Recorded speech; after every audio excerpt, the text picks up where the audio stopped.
You're listening to The Pump Fake.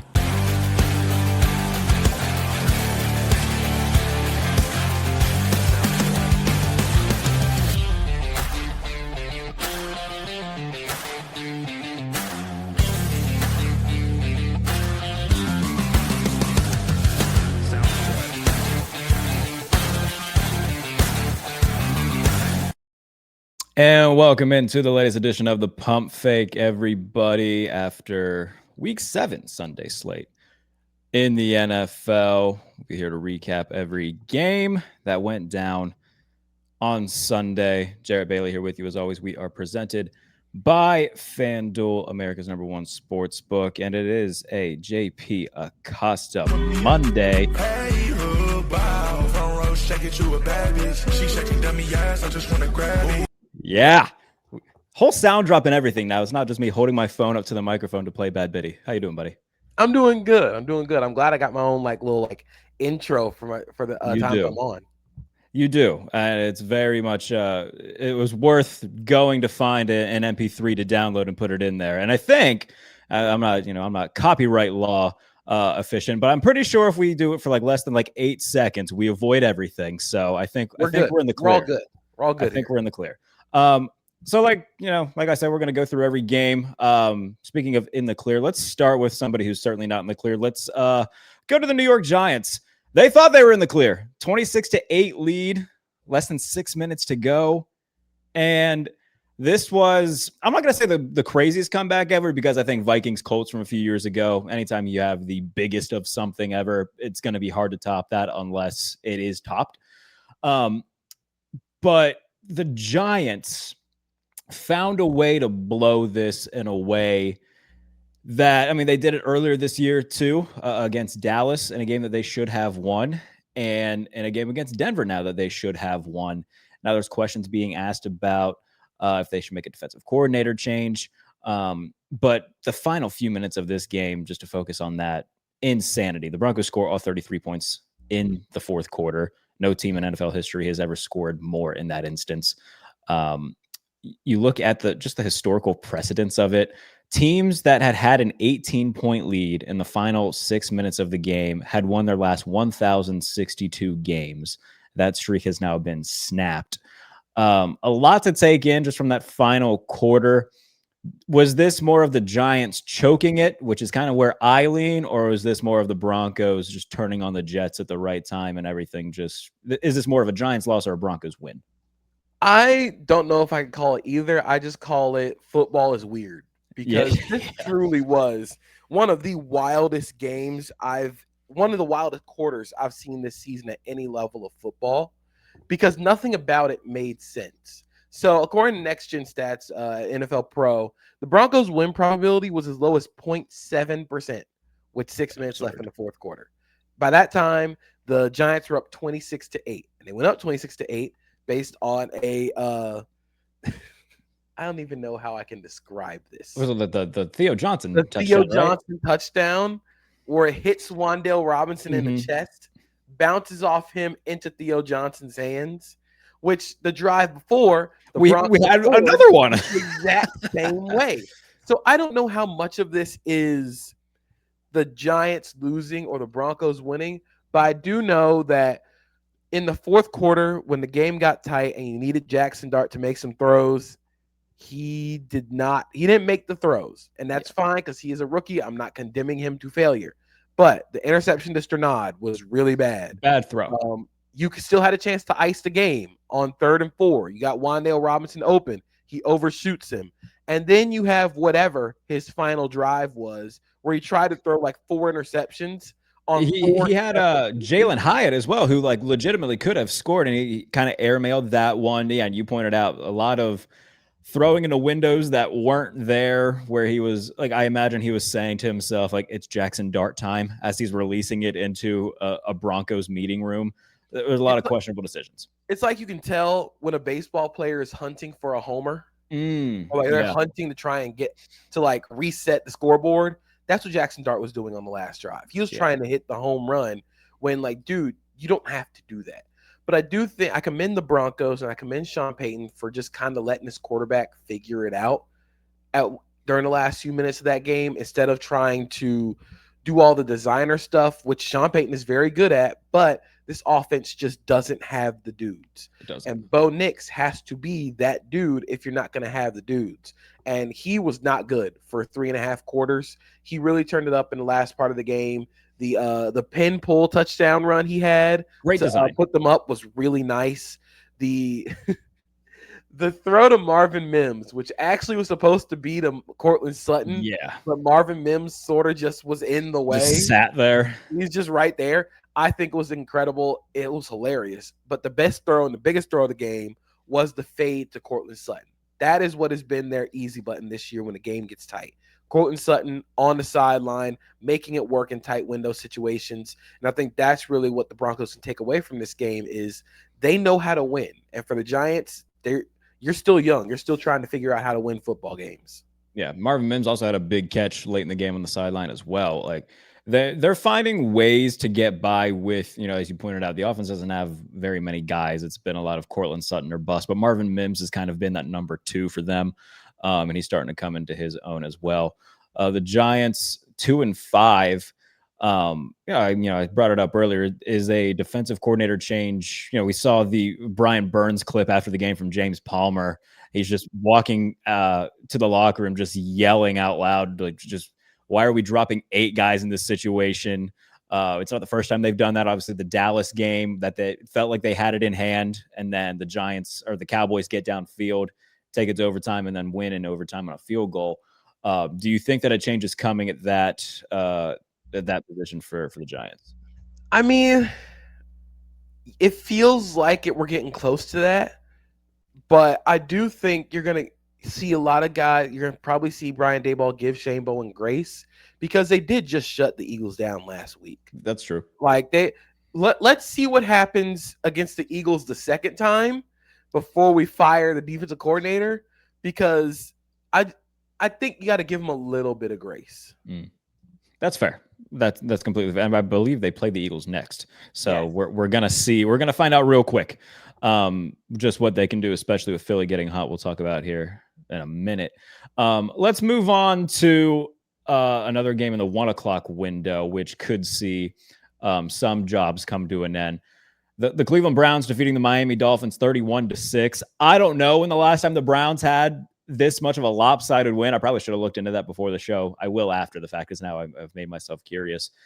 Second straight game that Tua threw 3 interceptions, and a couple of them, man, were very bad. The one to Tyson Campbell to kick off the second half, high ball, bounces off receiver's hands. Tyson Campbell prances into the end zone for a pick 6. The one that he threw while getting backed up in the end zone, where he just throws it to, I cannot remember who had the interception there, but regardless, it set up another Quinshon Judkins touchdown because they're at the 2-yard line when it took place. Quinn Ewers comes into this game, and the Dolphins just get absolutely humiliated. This feels like it's going to be the end for Mike McDaniel, and in hindsight, this will probably be the end of the Tua era in Miami as well. And when you look at Tyreek Hill not being there anymore because of his injury, he's probably gone after this year. All 3 of those guys who, took the league by storm offensively back in 2022, it looks like it's going to be coming to an end now. Just your thoughts on Miami and what could come next. It's tough as a quarterback to live in the NFL when you both cannot see the field and also don't have the strongest arm. Mm-hmm. We all knew Tua didn't have a strong arm, but he was able to make use of it because he's able to see the field. He's not seeing the field well at all right now. And I think he's really struggling because he's forcing a lot of passes that you normally didn't see Tua force. But because it feels like the rest of the NFL is caught up on the Dolphins offense, it feels like the design is still lacking and still wanting more from this team, but Tua has not played well. It comes down to the quarterback. The offensive line hasn't played great at all, but Tua has normally made use of it by being quick with the ball, quick reactions. But now those quick reactions are turning into catastrophic decisions because he's not seeing the field well. He's not seeing the field good, and it becomes an issue because he's also compounding those with catastrophic mistakes. When Tua throws interceptions, they all come in bunches. They come in groups. It is horrible. It's not just a one interception day. It's three. It's two. It's everything's falling apart. So I do think that this is going to be the end of Tua as a starter in Miami. I don't think they trade him. I just think he becomes a very expensive backup, or you just let Tua ride out the storm until your rookie quarterback that you get this year is ready to play. Yeah, I was going to say, I mean, it could turn into a, Kirk Cousins situation in Atlanta. But I mean, 1-6, a lot of changes are almost certainly going to be made at some point. I thought that their defense actually did okay.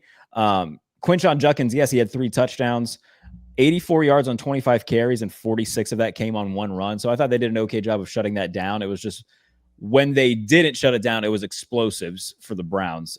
So a lot of variance there. They didn't allow Dylan Gabriel, the passing game, to do anything. They only had 116 yards through the air. So I thought defensively there was at least something there. Granted, though, I mean, when you look at what they're going against, you might take that with a grain of salt.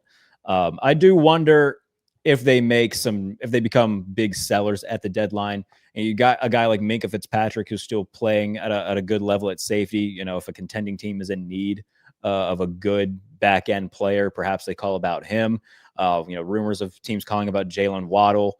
I'm going to be curious to see what they do before the deadline, which is 2 weeks away. Yeah, we'll see what happens with both teams. Honestly, they both could be sellers.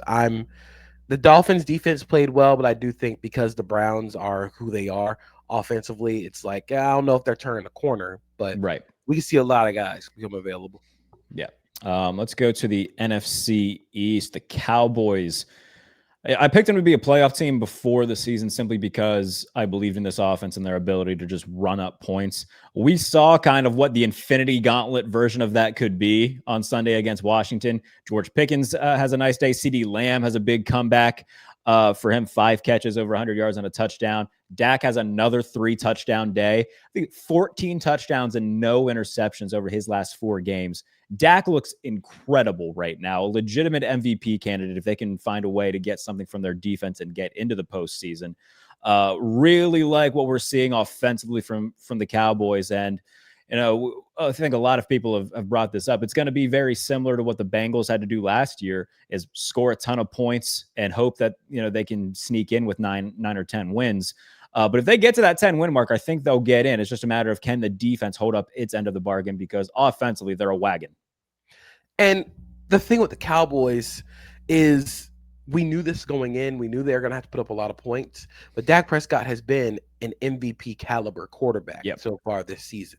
The way that he's playing with timing, the anticipation, the downfield accuracy, it has all been there, especially with Dak being healthy. And it's confirming what a lot of people have known about Dak Prescott, is that he is one of the best quarterbacks in the NFL.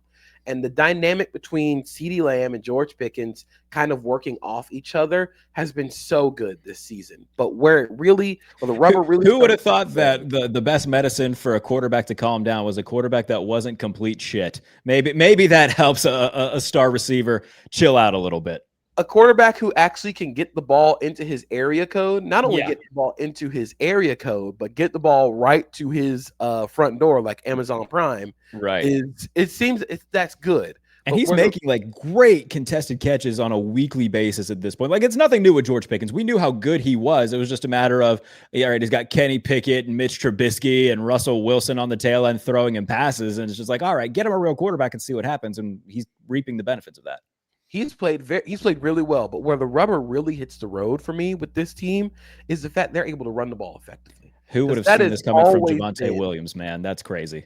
Yeah, it's been fun seeing him run and see his vision grow as he's been in the NFL. This is the best he's looked when it comes to diagnosing holes and diagnosing lanes. I think that really comes as an effect of Clayton Adams coming over from Arizona to help in the run game, and then just playing more, we always see the game. We say the game sort of slows down for guys. I thought the game has slowed down for Javonte Williams, and he's running with a lot of juice in terms of getting singles and doubles. And I think that's all you really need with this offense. With the way that Dak Prescott is hitting explosives, all you need is to be efficient with your run game. And that's something that's sort of flipped with where we've seen the Cowboys before, which is they were brutally efficient as a passing game and needed explosives in the run game. Now it's flipped to where Dak is just like, hey, let's let it fly. So I'm impressed with the Cowboys. I think for the Commanders, I am very close to calling this season over. I was just about to bring that up because they went back and forth a little bit in the first half where Dallas scored, Washington scored. They went for 2, and then Deron Bland made the tackle on Jaden Daniels. And it felt like that was kind of the game because Dallas had the deep connection to CeeDee Lamb. They went up 17-8, and then Jaden gets hurt, and that was pretty much it. I'm with you. I think as you look at the schedule that they have coming up, nothing is going to come easy for Washington going forward. They're 3-4 right now, and the road ahead is as follows. They go to Kansas City next week. I believe that's the Monday night game. Yes, it is. So at Arrowhead, Monday night, and then Seattle after that would be the Sunday night game, and then Detroit. Like 3 games there, man. None of those are guaranteed wins. If Jaden's out for another considerable amount of time, they could very well be 3-7 through 10 weeks. And, when you look at the rest of that division where Philadelphia is obviously playing well, Dallas is playing well. You might have to stick a fork in them sooner rather than later. This defense is awful.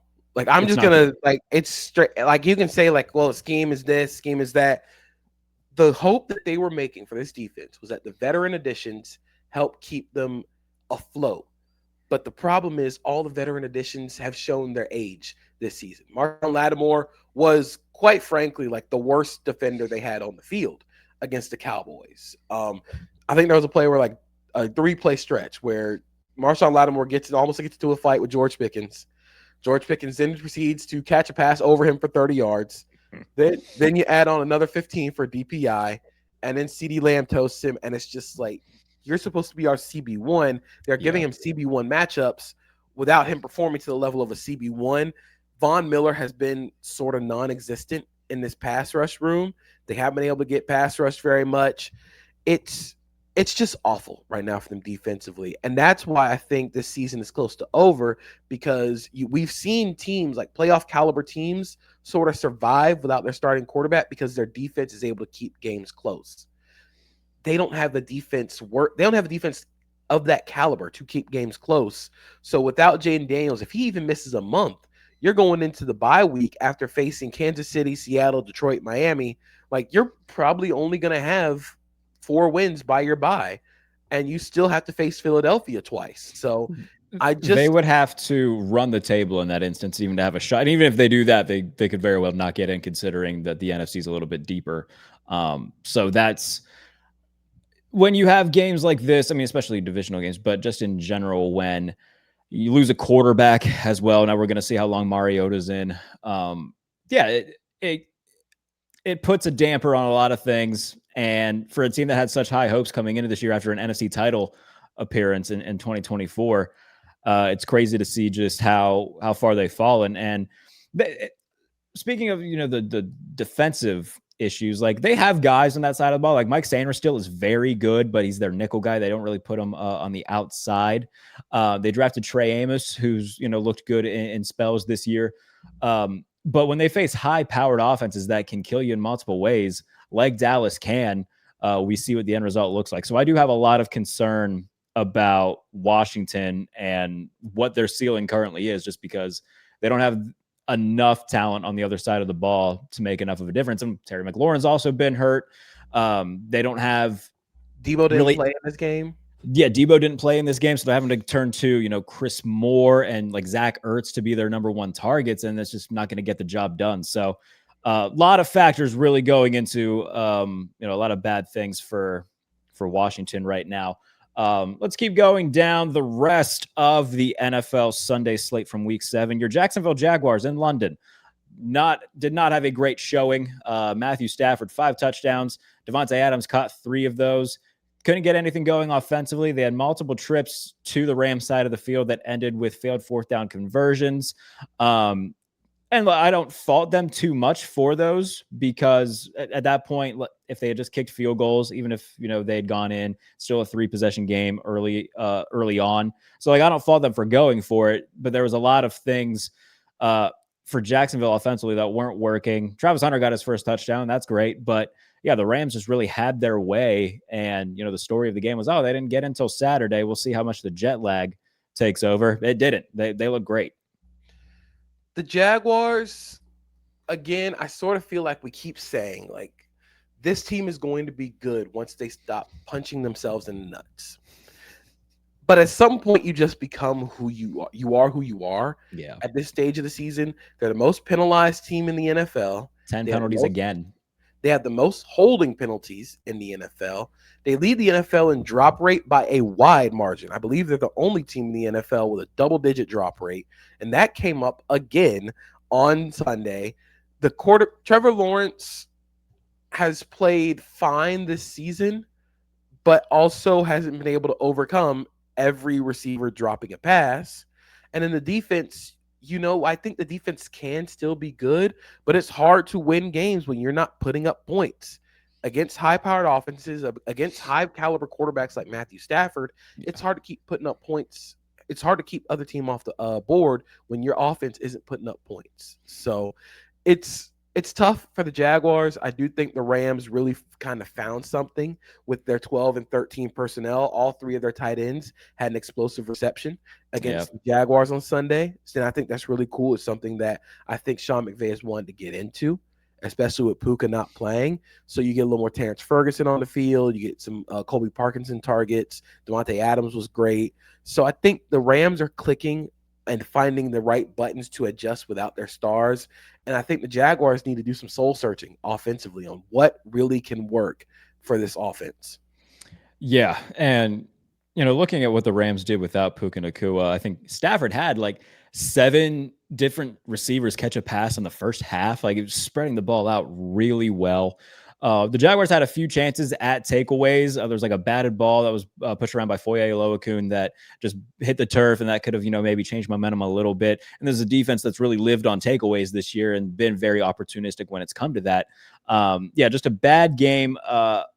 2 weeks in a row where the Seattle game, they still had a shot to win it a lot, and it felt like the Seahawks were giving them ample opportunities to just like they were trying to hand them the game almost. Just Jacksonville never took advantage of it. Trevor got sacked a lot. And in this game, it just felt over pretty early. And, now for the Jaguars, when we look at their upcoming schedule, they're now 2 games behind the Colts in the AFC South. Going forward, they go into their bye this week, and then they come off it, play the Raiders in Las Vegas, at Houston, and then home for the Chargers. So, those are all winnable games. It's just a matter of can they capitalize on it, because Jacksonville right now feels like one of those teams who can beat anybody, but also can lose to anybody. And that's the last place you want to be if you're a team right now. I think if you're a Jaguars fan, the bright side is you're going into the bye, and the back half of the schedule is fairly easy. Mm-hmm. Like, I'm not going to say it's like a cakewalk and they should run the table, but your toughest opponents are probably going to be the Chargers, the Broncos, and then you play the Colts twice.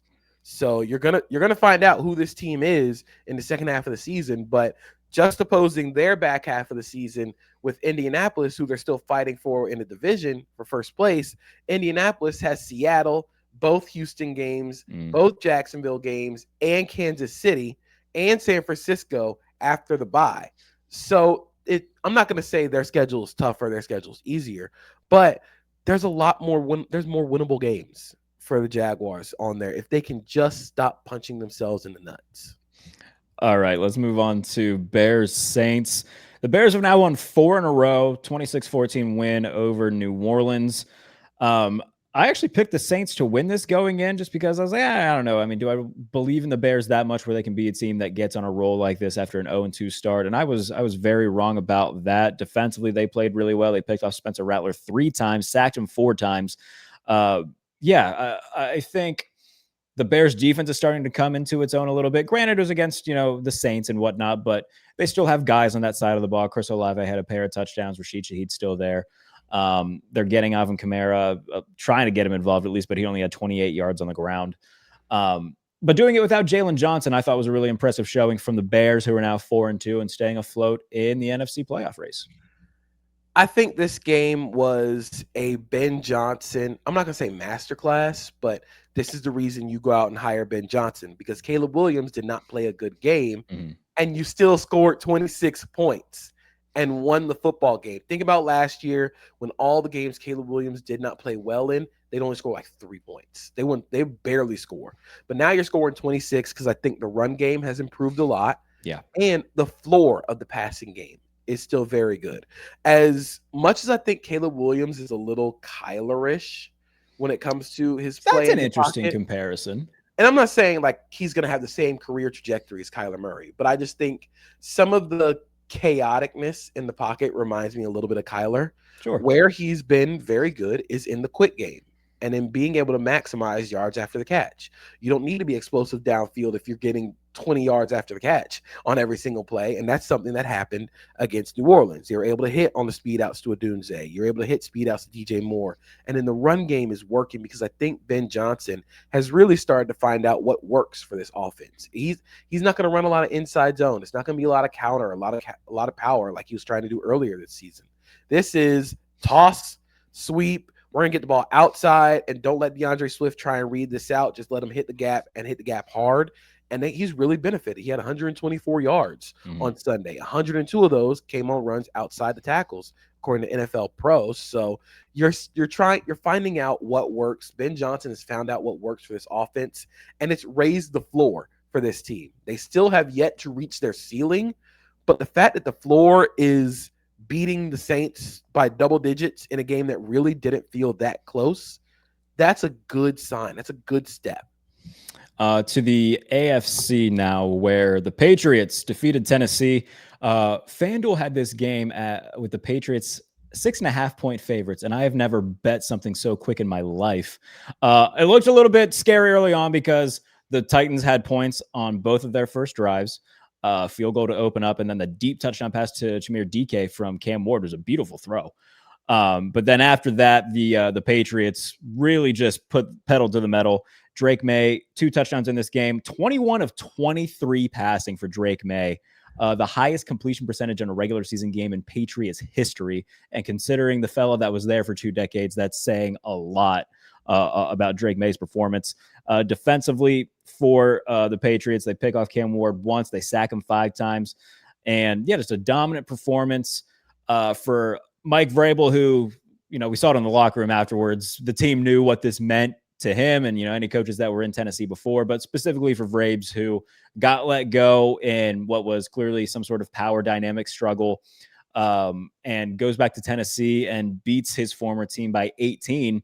The Patriots 5-2, sitting atop the AFC East. Brother, you look at the rest of that schedule, they very well might win this division. Just the cakewalky, and I don't want to say that as, putting it against New England. They don't control who they play, but Cleveland, an Atlanta team that didn't look great against the 49ers. At Tampa Bay is certainly their hardest remaining game, I would say, other than Buffalo. At Cincinnati, who probably won't have Burrow back. This is the next few weeks for them look very, very winnable in terms of really grabbing a hold of the AFC East and not letting go. They still have that other Bills game, like I said, but if they can take care of business outside of that, Buffalo is going to have a little bit of an uphill battle getting that win back and getting over the Patriots just because of the schedule strengths. Not only that, but do we really need to start considering the Patriots when it comes to home field advantage, when it comes to playoff season? Oh, that's a good shout. Because the Colts and the Patriots are 1-2 in the AFC right now. It's 2006 all over again, JP. I would say, welcome back to 2006. Like this, This is like a throwback year in the NFL. Wait, all the number 1 seeds in each of the AFC divisions right now are the Colts, Patriots, Steelers, and I think the Broncos. Yes. Welcome back to 2007. Jake Plummer under center for Denver. You got obviously the big names of Phillip and Ben and Brady and Manning. Like this very much feels like It's fun seeing like the blue blood teams of the 2000s all be good again. It's pretty exciting. I'm enjoying this a lot. Yeah, it's really fun. And I think that the fact that Drake May has become so good so fast, like not only did he have as many touchdowns as he did incompletions, he also led the Patriots in rushing yards. Yeah, He had pretty great. 2 yards on the ground. Like this dude, we're running out of words to describe how good he is, but his downfield accuracy, it's just 40-yard handoffs at this point. Like he is so good at extending the he had a throw. They were in like inside their own 20. He had a throw to the left sideline to Stephon Diggs, which was a one-on-one ball, and like just the placement of it. It's sometimes you just know with a guy, and it's obviously still early on for Drake May. He hasn't even played 2 full years yet, but he's showing okay, yeah, they got a guy. Yeah, like this. I think we're getting close to not just a guy, but we're talking about like he is entering like top 10, like elite, like trajectory with the way that he's playing right now. And that is again considering he's throwing cover 2 hole shots to Mac Hollins. Like it's not just like it's not like he's doing this with like the Monstars at a receiver. Yeah. Kayshawn Booty with a long touchdown catch. Serviceable quality player, Kayshawn Booty. Yeah. But again, Kayshawn Booty, Stephon Diggs coming off an ACL injury. They still really haven't had a good game running the ball on design. They are a team that I'm circling as like you got to trade for somebody before the deadline to really help take yourselves over the top in the AFC, which I think that they will do. It's just a matter of who. But the fact that they are 5-2 and have one of the better offenses in the NFL when it comes to just EPA per play and success rate, despite not having a good run game at all, it speaks to Drake May and how good he's become in the short amount of time that he's played. Yeah. And you know what? Our buddy Taylor Kyles pointed this out before the season, before they even hired Josh McDaniels. He's like, I hope they hire Josh McDaniels because he would really remind a lot of people how good of an OC he is. He's done a really good job with this group and, really making chicken salad out of, I don't want to say chicken shit because, there are some fine players, but, turning, a 3-star ingredient into a 5-star meal, which he's done really well this season. And I think Drake May, along with Baker, Dak, Patrick Mahomes, they would probably be my top 4 guys for MVP right now. This is going to be so on brand for me. So okay. I would also add Jonathan Taylor and Bijan Robinson. Yeah, that is pretty on brand. Yes. I like that. Jonathan, by the way, you're right. Jonathan Taylor's having a year that is incredible and not a lot of people are talking about it. So I'll give you that. I'd say Jonathan Taylor. I'd say Bijan Robinson.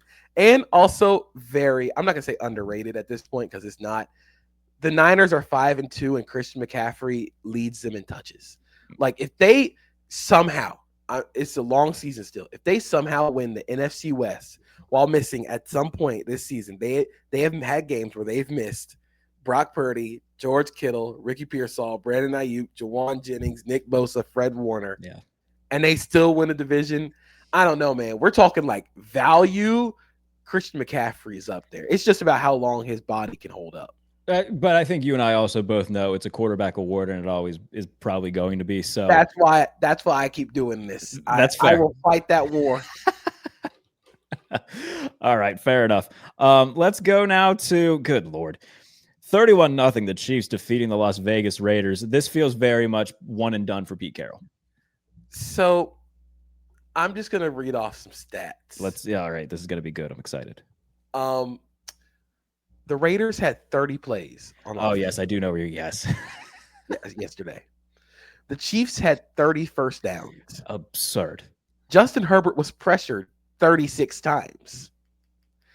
They all had more plays than the Raiders ran total.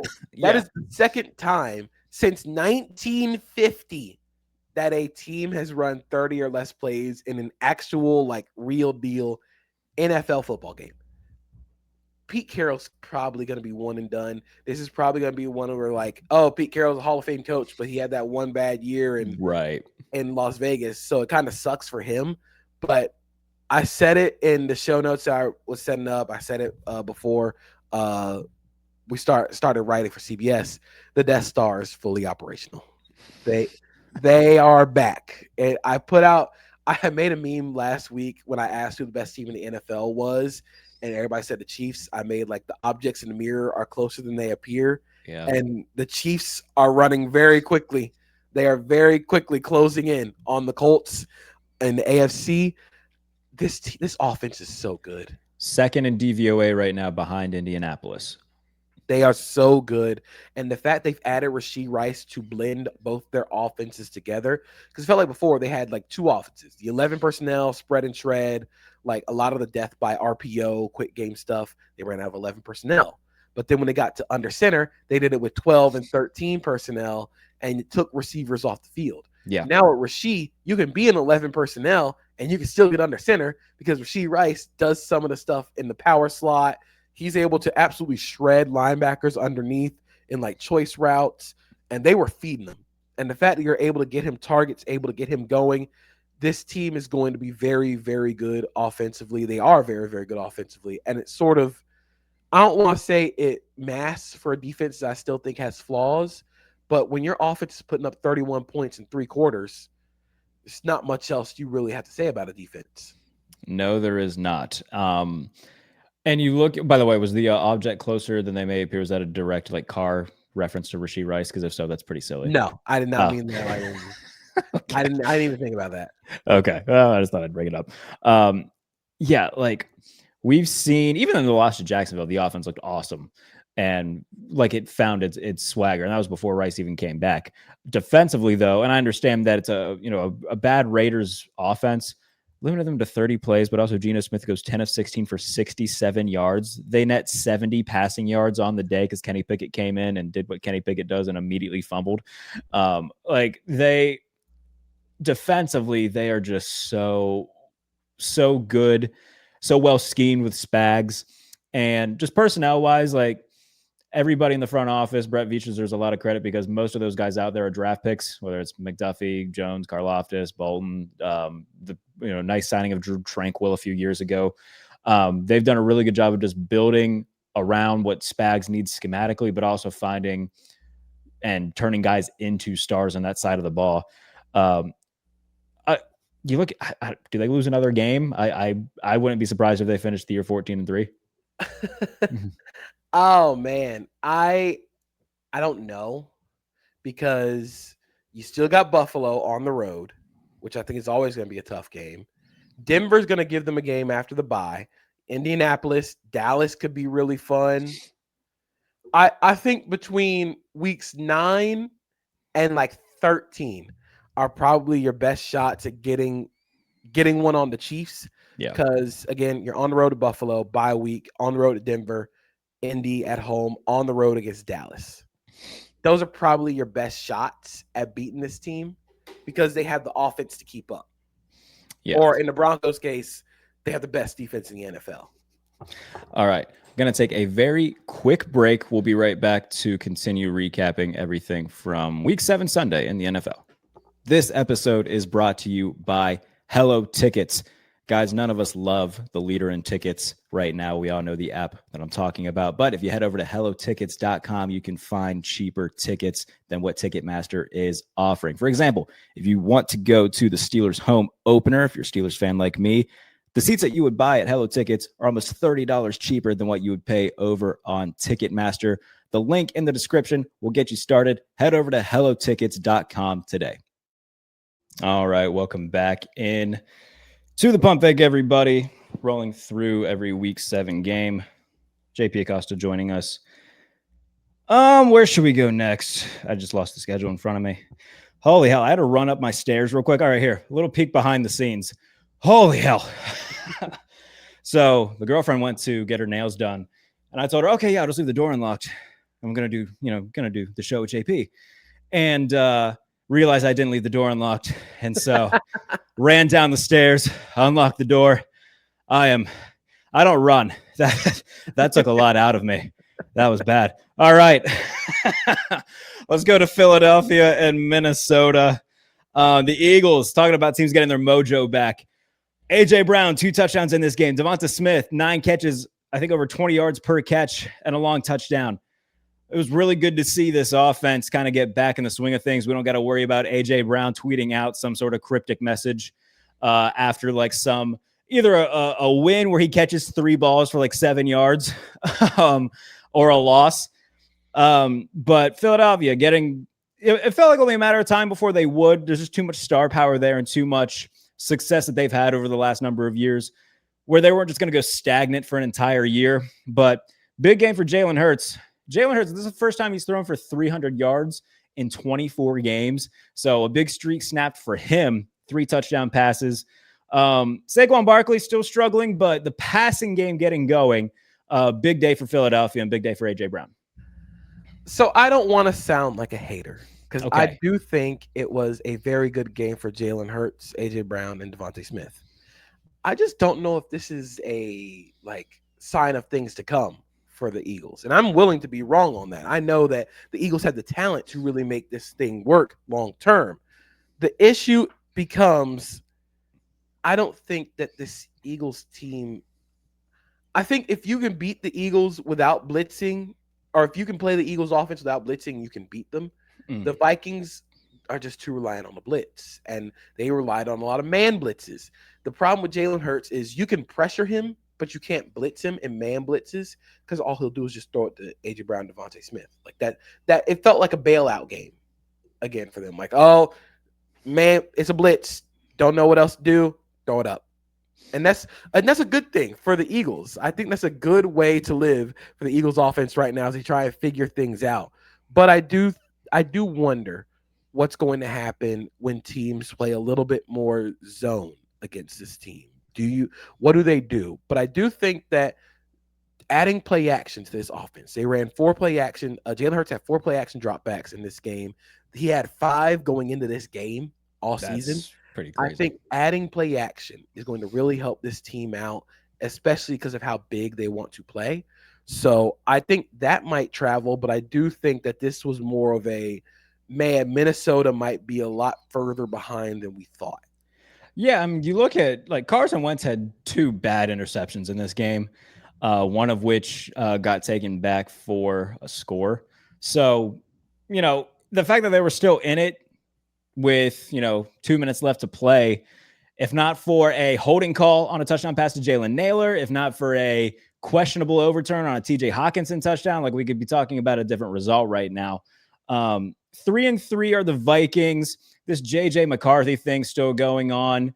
I don't know, man. I'm buying into the conspiracy theories. Like, oh yeah, that was a soft benching. I don't know where you stand on that. You don't think so? I don't think so because Carson Wentz is awful. Sure. If it was a soft benching, then everybody has got to go. If you're giving up on your rookie quarterback, essentially rookie quarterback, less than 5 games. He only played in 4 or 5 games, if that.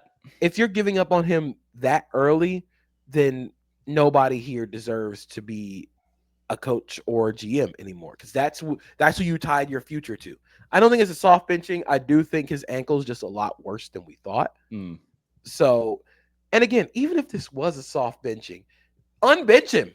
You just saw what Carson Wentz was doing. You need to get your starter back out there before you start to lose the locker room. I want to make a couple points with the Vikings. Well, one of them is not even my point to make it. Dan Hansis of the Heat Call podcast pointed this out. They had obviously Sam Darnold. They brought in Daniel Jones last year, and we're seeing what those two look like right now.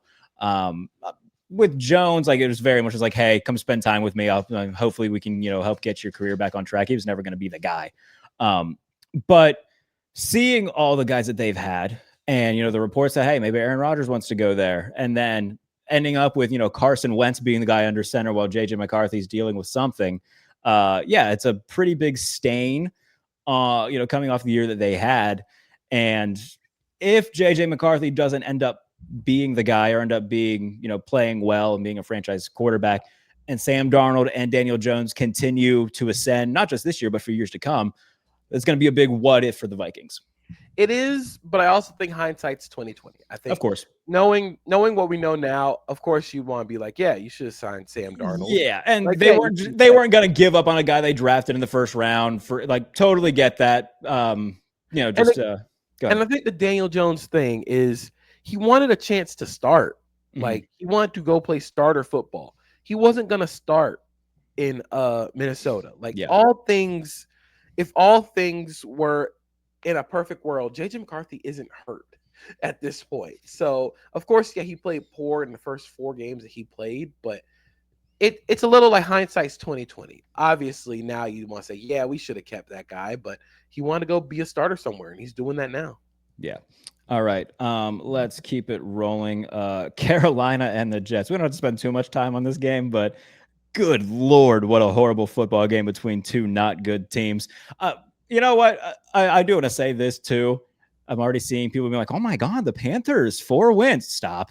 I'm not listening to this. I understand they've beaten the Dolphins in a weird shootout game. They found a way to get something done against Dallas at home. Seeing this game, dude. Hold on. We don't have to mischaracterize the Dallas game. They ran them the hell over. Rico Dowdle ran the ball down their throats, and he deserves a lot of credit for that. Yes. Yeah, they ran them over, and that's how they won that game. But I do think this is like I am curious how much the defensive turnaround is real. J.C. Horn had a huge game. Like, credit to him. He had a big interception in the end zone. Yeah. Jarrett Brown was the best player on the field on both sides of the ball. Derek Brown just rules, and I wish he was on a team that we could talk about Derek Brown a little bit more. Obviously, kind of buried in Carolina, but if he was somewhere else on like a powerhouse team, he would be recognized as, I don't know, like maybe the second best interior guy behind Dexter Lawrence. I think so. I think he's got a really good shot. He or Jalen Carter. Yeah. Nick Scorton had a great game.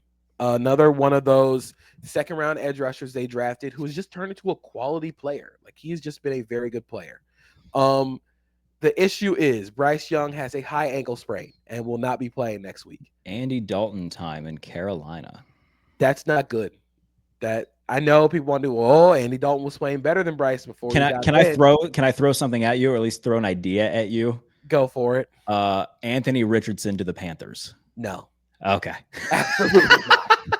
Absolutely not. You don't think it would be better than Dalton? I don't think he wouldn't be better than Dalton, but what's the point? I don't know. Do you believe that Bryce Young's a long-term answer? I don't know if Bryce Young is a long-term answer, but I do think Bryce Young can at least be average. Okay.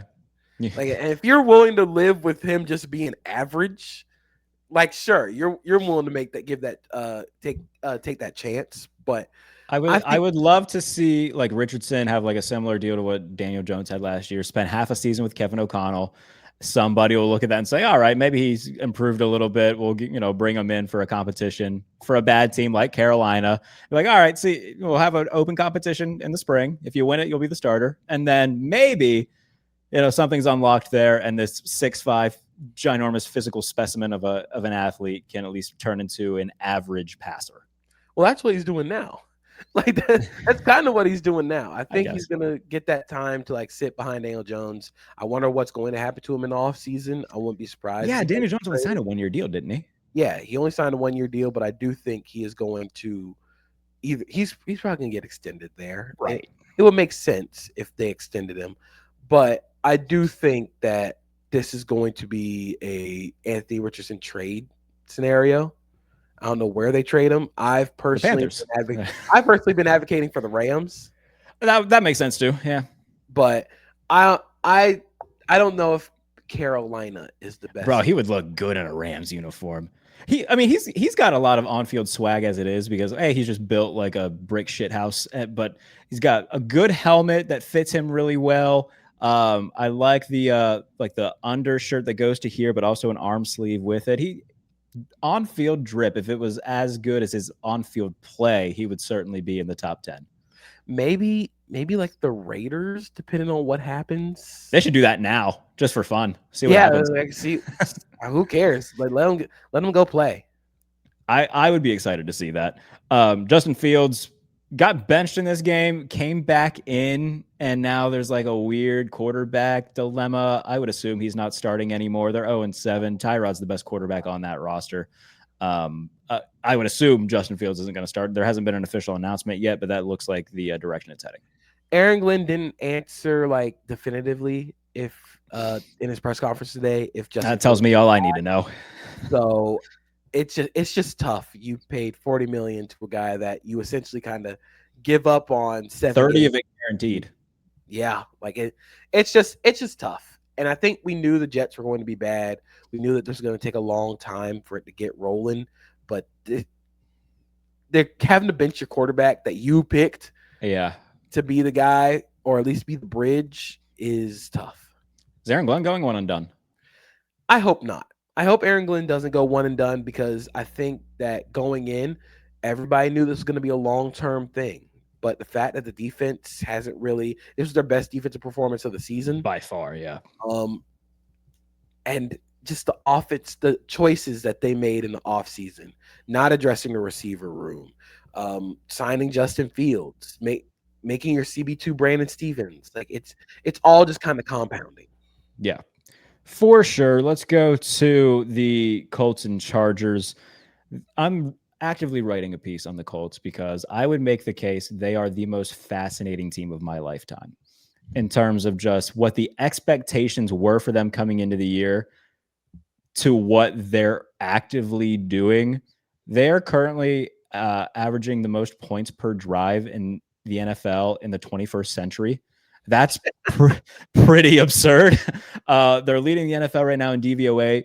If the season ended today, they would have the 5th best DVOA of the century, and that's in company with the 2007 Patriots, the 2010 Patriots, 2011 Packers, 2018 Chiefs, then the Colts. Like, that's elite company to be part of.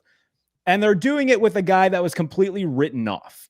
And that's what makes them so fascinating to me, is that, obviously the Patriots were doing it with Tom Brady. The Packers are doing it with Aaron Rodgers, the Chiefs and Mahomes. The Colts are doing it with Daniel Jones, man. And that's such a credit to what Shane Steichen has done.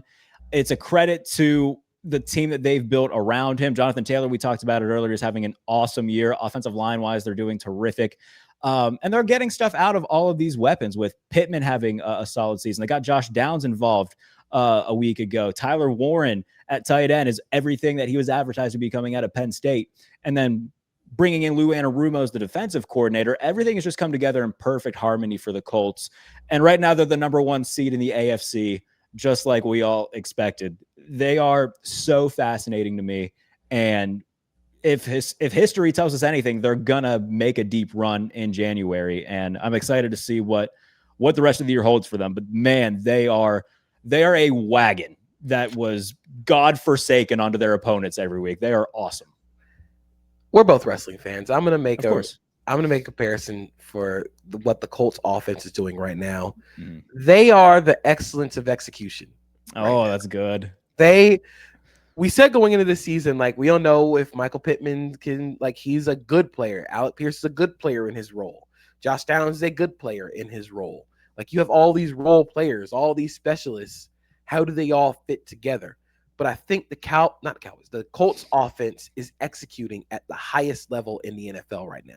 Even better than Kansas City, who just put up 31 points in 3 quarters, kind of sleepwalking. Mm-hmm. They are executing at such a high level. And I think it starts up front with their offensive line. Tanner Bortolini has played great in his first year at center.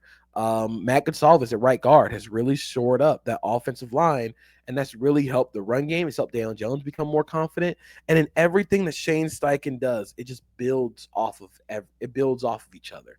You have all the slide motion, you have getting guys out into the open field, a lot of yards after the catch. You're just drawing things up really well, and it really helps to have a confident quarterback who's playing at the level that Daniel Jones is playing at right now.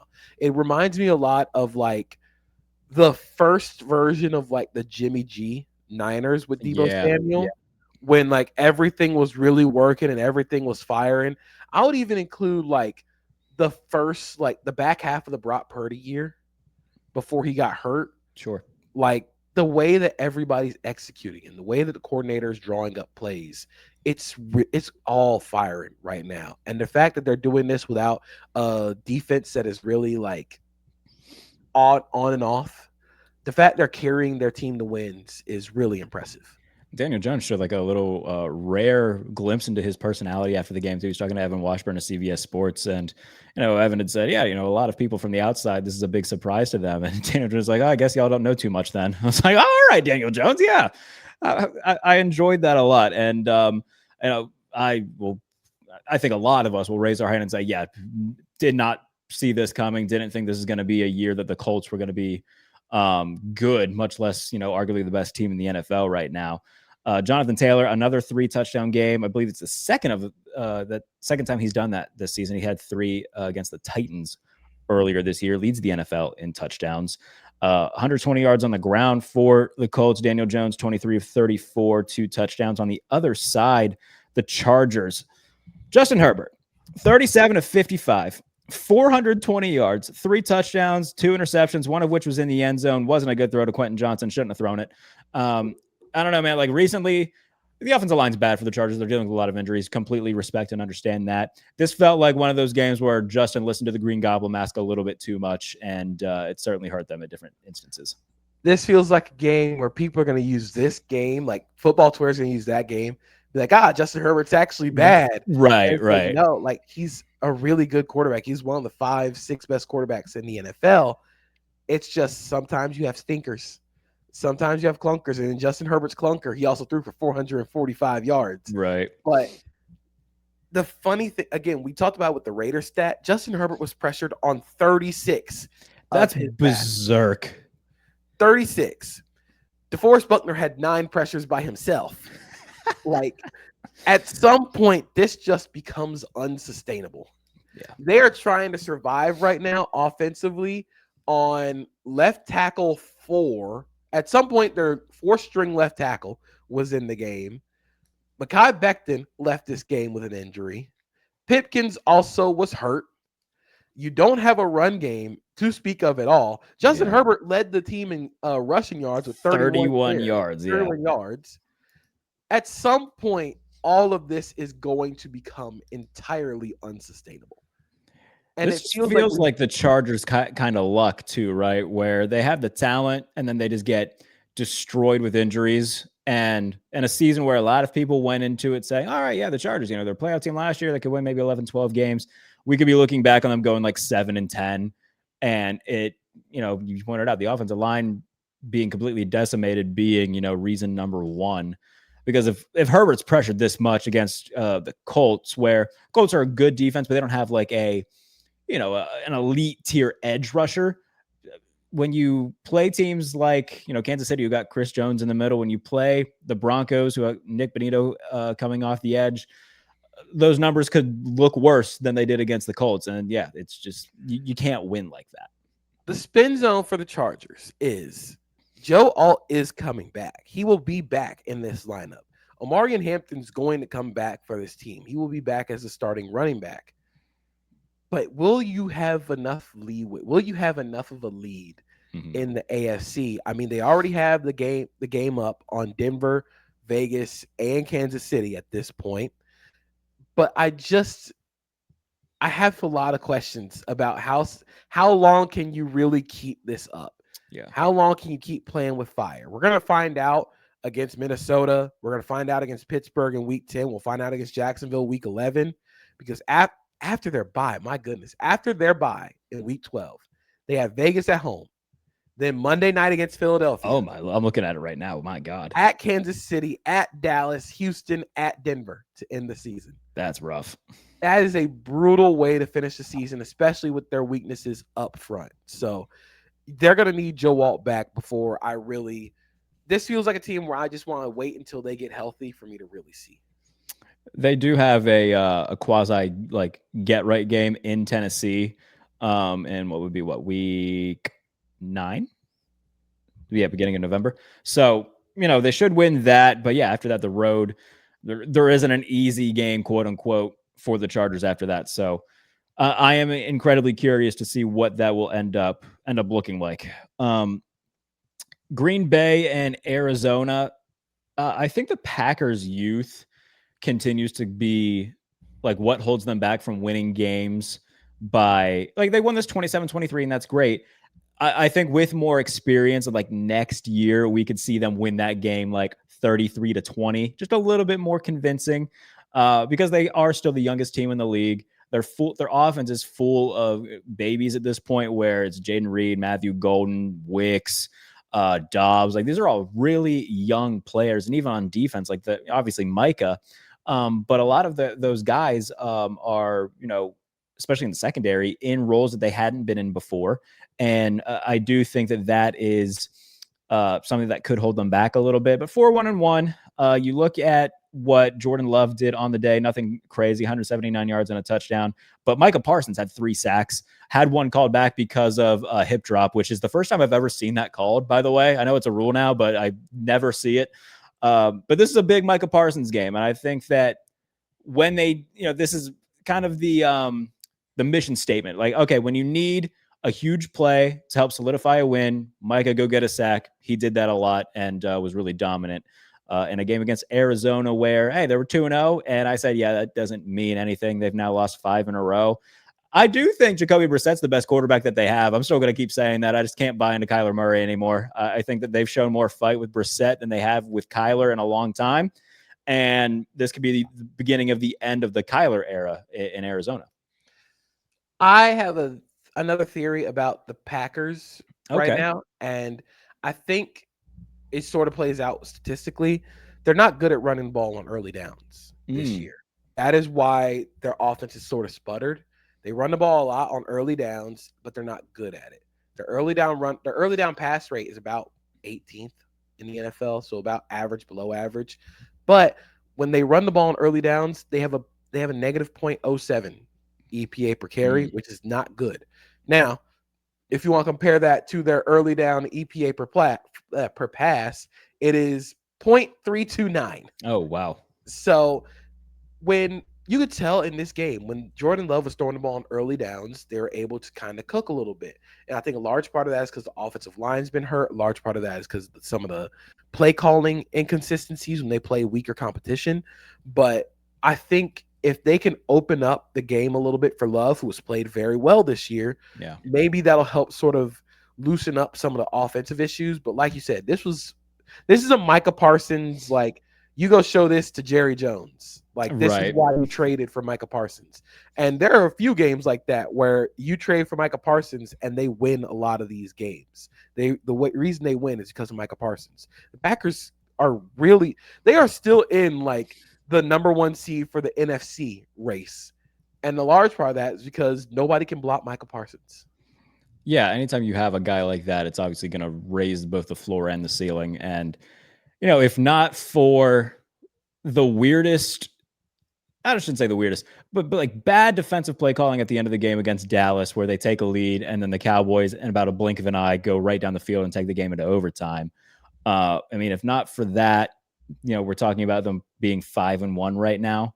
Who's the game? Who do they lose to? I'm forgetting something. To the Browns. Yes. And if not for just the stupidest collapse ever, where even with that collapse, if not for a blocked kick, like, 2 very, like, you can fix these things. And if not for it, they're sitting here at 6-0 despite all of the youth and whatnot. So, I said that I picked them to be my Super Bowl team out of the NFC coming into the year. And I can, still believe in that, but I do want to see a bit more dominance as the season goes on. The Falcons lose to the 49ers 20-10. I don't know. I think Atlanta, I'm just kind of out on. Like, they had a big win last week at home against Buffalo, doing Fortnite dances on the Bills defense. And then Robert Saleh comes in with Uber drivers and Quiznos workers at key spots because Nick Bosa's hurt, Fred Warner's hurt. Who's the Bethune fella who I had never heard? Yes, I'd never heard of him before this game started, if I'm being completely honest. Stepped in very nicely. And obviously Christian McCaffrey looked like prime Christian McCaffrey in this game. So credit to the 49ers and their coaching for not just staying afloat, but being 5-2 right now, despite all of the injuries that they've had. Don't know how sustainable it'll be come playoff time without Warner, without Bosa. But right now they, sitting atop their division and looking good doing it. Christian McCaffrey had 31 touches. I don't know how sustainable that is either, by the way. That is the biggest thing that I'm wondering if it's sustainable or not. Can you keep giving the ball to Christian McCaffrey like this? Yeah. And I think the biggest thing that really stood out in that game, offensively at least for San Francisco, is with George Kittle back, they are a house running the football. They really got after them. Of course, Devon Diablo goes out of that game, but they ran a lot of gap scheme. They got away from some of the zone stuff, and they just hammered Atlanta with duo, power, counter, and you're able to do that because George Kittle's able to dig out defensive ends. You don't do that with Jake Tonjes on the field, So this has been an extraordinary Christian McCaffrey season with multiple quarterbacks. Offensive line actually has not been that good. This has been his best game as a runner this season. And with George Kittle back, I think that's really going to help loosen up some gaps in the run game for him to really show off a lot of the juice that he still has. When it comes to Atlanta, Atlanta is the streakiest three-point shooter in the NFL. They are Michael Porter Jr. They are J.R. Smith in his prime. Yeah, they are Cam Thomas. Where the reason why is because they live on explosives outside the numbers. They live on the curl routes, the comebacks, the go routes, the corners, because that's what Michael Penix Jr. throws. So when that's working, you can put up 30 points. You can beat the Bills when those things are on fire. But when it's cold, you have games like this because you have no other way of being effective. When you run so much outside zone, that becomes predictable because that's what the Falcons are. They are the purest distillation of the 2018 McVay offense because of how much they run outside zone. I mean, Zach Robinson was there for a while, so it makes sense that carries over. And the fact that they don't throw over the middle of the field, it creates these sort of games. So I think the solution for them is not just like throw over the middle of the field. That's like easier said than done, but you have to get Michael Penix Jr. confident in those areas. And also like the offensive line has to be healthier. Yeah. And like we're seeing Bijan Robinson be, as advertised. He had a touchdown in this game, but only 40 yards rushing. They utilize him a lot as a receiver. He had 52 yards receiving on 6 catches. One of those McCaffrey touchdown runs, by the way, like one of his offensive line gave him a textbook German into the end zone. Which is a penalty and it didn't get called, but regardless, looks pretty sick. So I think with San Francisco, like we're looking at their receivers right now. McCaffrey was their leading receiver. After that, it was Juwan Jennings. Sky Moore had a 15-yard catch in this game. Kendrick Bourne's there. Like they're doing it with like Dollar Tree, not like I can't even describe it. Like they're doing it with a bunch of like scraps and finding a way to get it done. When Ayuk comes back and when they can get a little bit healthier, I don't know how long is Pearsall out? I don't know. He's been out for a minute, but not only did Christian McCaffrey lead the team in carries, he had 24 carries. He also led the team in targets. This is the equivalent of you have in high school when you have the one team that has the 5-star, right, and you go up against the one team that has the 5-star, and they just give the ball to him every single play. Run to that guy. Pass it with that guy. He's playing quarterback. That feels like what the Niners are doing right now at Christian McCaffrey, and it's working. Mac Jones probably going to start somewhere week 1 next year for his performance over the last month. Everybody's just going to go to the Panthers. I think that's good. Well, Pittsburgh Steelers quarterback. Stop it. Don't put that evil on me. I put it into existence. Don't put that evil on me, especially if Art's gone, because I think Art's going to get head coach jobs or head coaching interviews. Might be Tennessee. Mac Jones is just the safe option that the Steelers are looking for. Can get the offense from 1 to 2 to 3. It is possible. Like that's why I'm like really hoping it doesn't happen. It's scaring me. Nothing against Mac Jones, but like he's Mac Jones. I'm very, very scared of that. But that's every game on the Sunday slate covered. Death to Monday night doubleheaders. I hate them with we got a game starting at 10 Eastern time tonight, man. Like, come on, this isn't Pac-12 after dark. Let's not do that. Well, I mean, if you're gonna have a Monday night doubleheader, you can't have Seattle as the second. That's game. What I'm saying. You gotta have me the first game. But I kind of like the doubleheaders. I will let you state your case for the doubleheaders because I'm actually going to be doing a piece on things that I would try to fix in the NFL, and dismantling that is certainly one of them.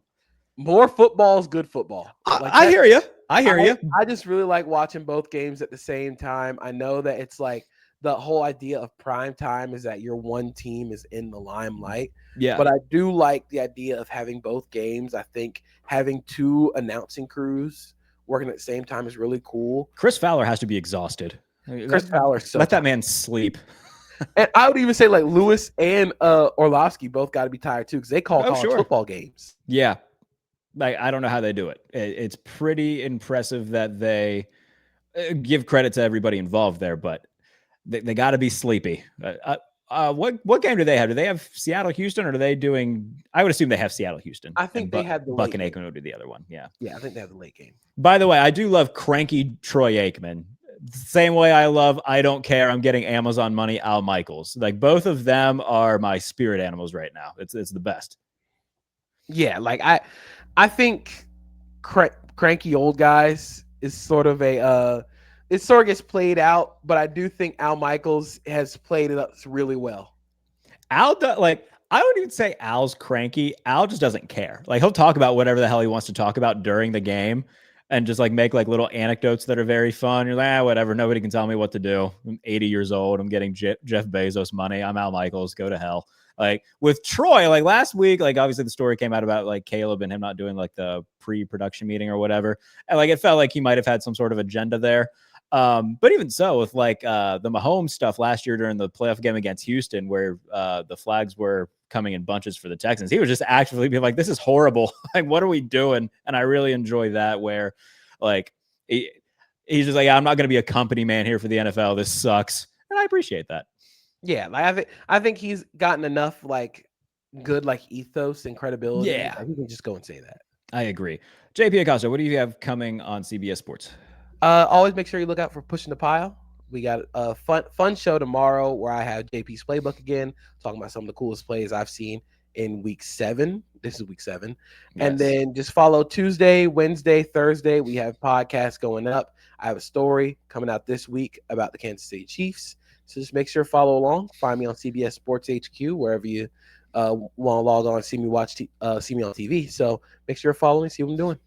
I love it. Follow me on Twitter at JBaileyNFL. I teased the Colts piece I'm doing. That will be up on Sporting News later on today.